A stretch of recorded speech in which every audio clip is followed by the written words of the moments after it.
American തെരഞ്ഞെടുപ്പ് കഴിഞ്ഞതോടെ അമേരിക്കയിൽ ബിറ്റ്കോയിൻ ചൂട് വർദ്ധിക്കുകയാണ്. അമേരിക്കയെ പിടിച്ചാൽ കിട്ടാതെ വളരുന്ന കടം കുറയ്ക്കാൻ ബിറ്റ്കോയിൻ സഹായിക്കുമെന്നാണ് ഇലോൺ മസ്ക് അഭിപ്രായപ്പെട്ടത്.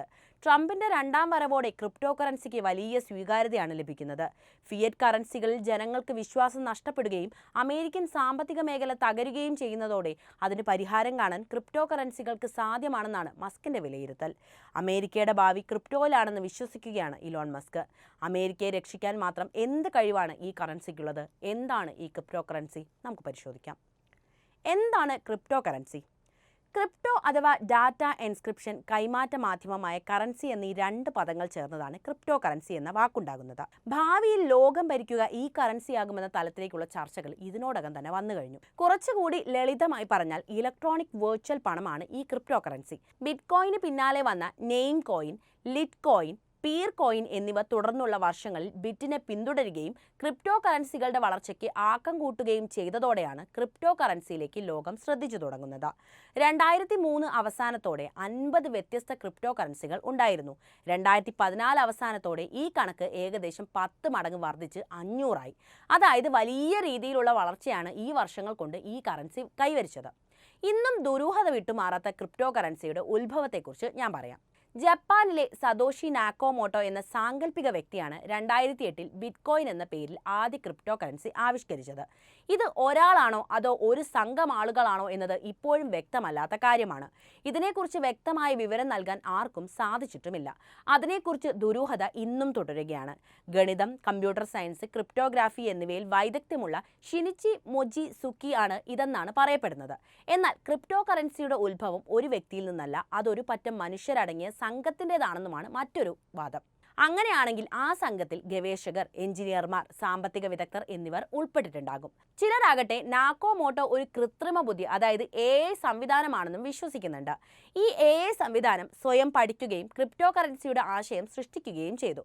വർഷങ്ങൾ കൊണ്ട് വലിയ വളർച്ചയാണ് ഈ ക്രിപ്റ്റോ കറൻസി സ്വന്തമാക്കിയിട്ടുള്ളത്. ക്രിപ്റ്റോ കറൻസികളുടെ വളർച്ചയുടെ കണക്ക് ഞാനൊന്ന് പറഞ്ഞു തരാം. 2013 മുതൽ 2024 വരെയുള്ള കണക്കുകളാണ് ഞാൻ പറയാൻ പോകുന്നത്. ഓരോ വർഷവും എണ്ണത്തിൽ ഗണ്യമായ വർധനവ് നമുക്കിവിടെ കാണാവുന്നതാണ്. വർഷം ക്രിപ്റ്റോ കറൻസികളുടെ എണ്ണം എന്ന ക്രമത്തിലാണ് പറയുന്നത്. ഏപ്രിൽ 2013 7 ആണ്. ജനുവരി 2014 67, ജനുവരി 2015 ആകുമ്പോഴേക്ക് 501 ആയി. ജനുവരി 2016 572 ആണ്. ജനുവരി 2017 636, ജനുവരി 2018 1359, ജനുവരി 2019 ആകുമ്പോഴേക്കും 2086, ജനുവരി 2020 ആകുമ്പോഴേക്കും 2403 ആയി. ജനുവരി 2021 4154 ആകുന്നുണ്ട്. ജനുവരി 2022 ആകുമ്പോഴേക്കും 8714 ആണത്. 2023 ജനുവരി ആകുമ്പോഴേക്കും 8856 ആണത്. ജനുവരി 2023 ആകുമ്പോഴേക്കും 9002 ആണത്. മാർച്ച് 2024 ആകുമ്പോഴേക്കും 14882 എന്നാണ് കണക്ക്. ഈ കണക്കിൽ നിന്ന് തന്നെ നമുക്ക് കറക്റ്റായിട്ട് കാര്യങ്ങൾ മനസ്സിലാവും. ഇനി ക്രിപ്റ്റോ കറൻസി ഉണ്ടാക്കുന്നത് എങ്ങനെയെന്നാണ് പറയാൻ പോകുന്നത്. ക്രിപ്റ്റോ കറൻസി ഉൽപ്പാദനത്തെ ഖനനം എന്നാണ് സാധാരണ പറയാറുള്ളത്. വ്യക്തമായി പറഞ്ഞാൽ ഭൂമിയിൽ നിന്ന് ലോഹങ്ങൾ കുഴിച്ചെടുക്കുന്നത് പോലെ സങ്കീർണമായ ഗണിത പ്രശ്നങ്ങൾ പരിഹരിച്ചുകൊണ്ടാണ് ക്രിപ്റ്റോ കറൻസി ഖനനം ചെയ്തെടുക്കാറ്. ഓരോ ഉത്തരവും ബിറ്റ്കോയിൻ എന്ന പുതിയ നാണയം സൃഷ്ടിക്കാൻ കാരണമാകും. ക്രിപ്റ്റോ കറൻസിയെ ഖനനം ചെയ്തെടുക്കുന്ന സാങ്കേതിക വിദ്യയാണ് ബ്ലോക്ക് ചെയിൻ എന്ന് വിളിക്കുന്നത്. ഈ ലെഡ്ജറിൽ ഓരോ ഇടപാടും ശരിയാണോ എന്ന് ഉറപ്പാക്കാൻ ക്രിപ്റ്റോഗ്രാഫിക് സാങ്കേതിക വിദ്യ ഉപയോഗിച്ച് ഹാഷിംഗ് നടത്തുന്നുണ്ട്. സാങ്കേതിക പരിജ്ഞാനമുള്ള ആർക്കും ബ്ലോക്ക് ചെയിൻ അംഗമാകാൻ സാധിക്കും. ഓരോ ഇടപാടും ശരിയാണോ എന്ന് പരിശോധിക്കുന്നതിനും ബ്ലോക്ക് ചെയിനിൽ പുതിയ ബ്ലോക്കുകൾ ചേർക്കുന്നതിനും ഈ അംഗങ്ങൾ ചേർന്ന് ഖനനം ചെയ്യുന്നു. ഓരോ പുതിയ ബ്ലോക്ക് ചെയിൻ ചേർക്കുന്നതിനും മൈനർമാർക്ക് പ്രതിഫലമായി പുതിയ ക്രിപ്റ്റോ കറൻസി നാണയങ്ങൾ ലഭിക്കും. ഈ പ്രക്രിയയാണ് ക്രിപ്റ്റോ കറൻസിയെ സൃഷ്ടിക്കുന്നത്. സ്വർണവും വെള്ളിയും പോലുള്ള ലോഹങ്ങൾ ഖനനം ചെയ്യുന്നത് പോലെ ബിറ്റ്കോയിൻ ഖനനം ചെയ്യുന്നത് പ്രയാസമുള്ള കാര്യം തന്നെയായി തീരും. ലഭ്യത കുറയുന്നതോടെ കൂടുതൽ എഫേർട്ട് എടുത്ത് ഗണിത പ്രശ്നങ്ങൾക്ക് പരിഹാരം കണ്ടുവേണം ക്രിപ്റ്റോ കറൻസി ഖനനം ചെയ്യാൻ. വില കൂടുന്നതിനനുസൃതമായി ലഭ്യത കുറഞ്ഞു തുടങ്ങുമല്ലോ. അപ്പോഴും ഇഷ്ടമുള്ളതുപോലെ ഇത് ഖനനം ചെയ്തെടുക്കാൻ സാധിച്ചെന്ന് വരില്ല. 24 ദശലക്ഷം കോയിനുകൾ മാത്രമേ സൃഷ്ടിക്കാൻ കഴിയൂ എന്ന് മുൻകൂട്ടി തന്നെ നിശ്ചയിച്ചു വെച്ചിട്ടുണ്ട്. ഇപ്പോൾ തന്നെ അതിൽ ഭൂരിഭാഗവും സൃഷ്ടിക്കപ്പെട്ടു കഴിഞ്ഞു. 210 ലക്ഷം കോയിനുകൾ നിർമ്മിച്ചാൽ ഈ പ്രക്രിയ അവസാനിക്കുകയും ഏകദേശം 2040 കാലഘട്ടമാകുമ്പോഴേക്കും ഇത് അവസാനിക്കുമെന്നാണ് പറയപ്പെടുന്നത്. എന്നാൽ വളരുന്ന സാങ്കേതിക വിദ്യയും നിർമ്മിത ബുദ്ധിയും ഈ രംഗത്ത് മാറ്റം വരുത്താനുള്ള സാധ്യതയും ഏറെയാണെന്നാണ് വിദഗ്ധരുടെ വിലയിരുത്തൽ. ഇനി ബ്ലോക്ക് ചെയിൻ എങ്ങനെ പ്രവർത്തിക്കുന്നു എന്ന് പറയാം. ബ്ലോക്ക് ചെയിൻ എന്നത് ഇടപാടുകളുടെ ഒരു വിതരണ ലെഡ്ജറാണ്. അത് ഡാറ്റ ബ്ലോക്കുകളുടെ ഒരു ചങ്ങലയായിട്ടാണ് കണക്കാക്കുന്നത്. ഓരോ ബ്ലോക്കും ഇടപാടുകളുടെ ഒരു ടൈം സ്റ്റാമ്പും മുമ്പത്തെ ബ്ലോക്കിന്റെ ഹാഷും ഉൾക്കൊള്ളുന്നുണ്ട്. ഇത് ലെഡ്ജർ അഴിമതി പ്രതിരോധവും സുതാര്യമാക്കുന്നു. ഒരു ഇടപാട് നടക്കുമ്പോൾ അത് നെറ്റ്വർക്കിലെ എല്ലാ നോഡുകളിലേക്കും, അതായത് കമ്പ്യൂട്ടറിലേക്കും അയക്കുന്നുണ്ട്. നോഡുകൾ ഇടപാട് സാധുവാണെന്ന് പരിശോധിക്കുകയും അംഗീകരിക്കുകയും ചെയ്യുന്നുണ്ട്. സാധുവാക്കിയ ഇടപാട് ഒരു പുതിയ ബ്ലോക്കിൽ ചേർക്കുന്നു. പുതിയ ബ്ലോക്ക് ലെഡ്ജറിലേക്ക് ചേർക്കുകയും എല്ലാ നോഡുകളിലേക്കും അപ്ഡേറ്റ് ചെയ്യുകയും ചെയ്യുന്നുണ്ട്. ലെഡ്ജർ ഒരു കേന്ദ്ര അധികാരിയിലും സൂക്ഷിക്കുന്നില്ല, മറിച്ച് നെറ്റ്വർക്കിലെ എല്ലാ നോഡുകളിലും പകർത്തി സൂക്ഷിക്കുകയാണ് ചെയ്യുന്നത്.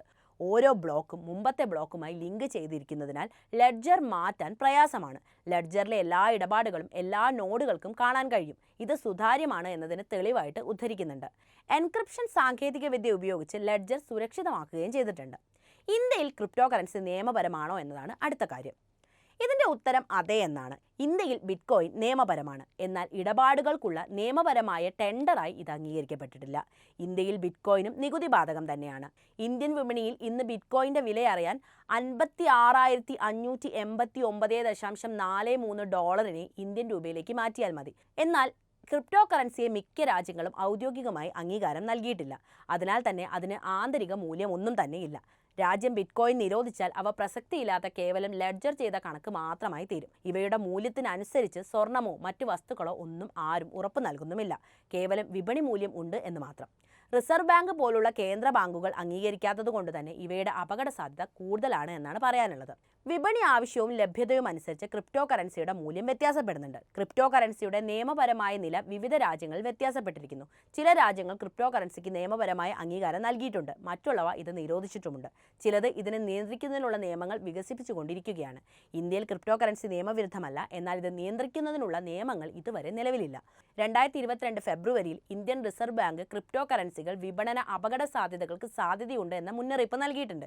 ക്രിപ്റ്റോ കറൻസിയിൽ നിക്ഷേപിക്കുന്നതിനെക്കുറിച്ച് സർക്കാർ ഇപ്പോഴും പഠനം നടത്തുകയാണ്. ഇടക്കാലത്ത് റിസർവ് ബാങ്ക് കർശന നിയന്ത്രണം കൊണ്ടുവന്നിരുന്നു.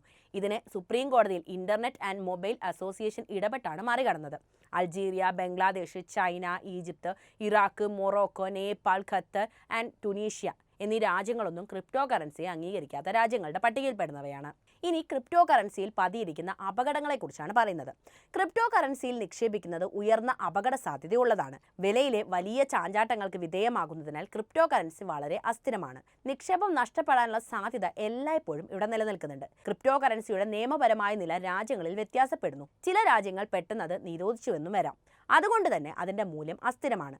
അതുകൊണ്ട് തന്നെ സ്വർണം പോലുള്ള സുരക്ഷിതമായ ഒരു നിക്ഷേപമല്ല ഇതെന്നാണ് പറയുന്നത്. നിയന്ത്രണങ്ങൾ മാറുകയോ ക്രിപ്റ്റോ കറൻസി നിരോധിക്കുകയോ ചെയ്യാനുള്ള സാധ്യത എല്ലായ്പ്പോഴും നിലനിൽക്കുന്നുണ്ട്. അതുകൊണ്ട് ഇതത്ര സുരക്ഷിതമല്ല. എന്തായാലും ക്രിപ്റ്റോ കറൻസിയെക്കുറിച്ച് നിങ്ങൾക്ക് വിശദമായി മനസ്സിലായെന്ന് കരുതുന്നു. നിങ്ങളുടെ അഭിപ്രായം എന്ത് തന്നെയായാലും കുറിക്കുക. ഒപ്പം വീഡിയോ ഇഷ്ടപ്പെട്ടാൽ ലൈക്ക് ചെയ്യാനും പരമാവധി പേരിലേക്ക് ഈ അറിവുകൾ എത്താമെന്ന് ഷെയർ ചെയ്യാനും ശ്രദ്ധിക്കുമല്ലോ.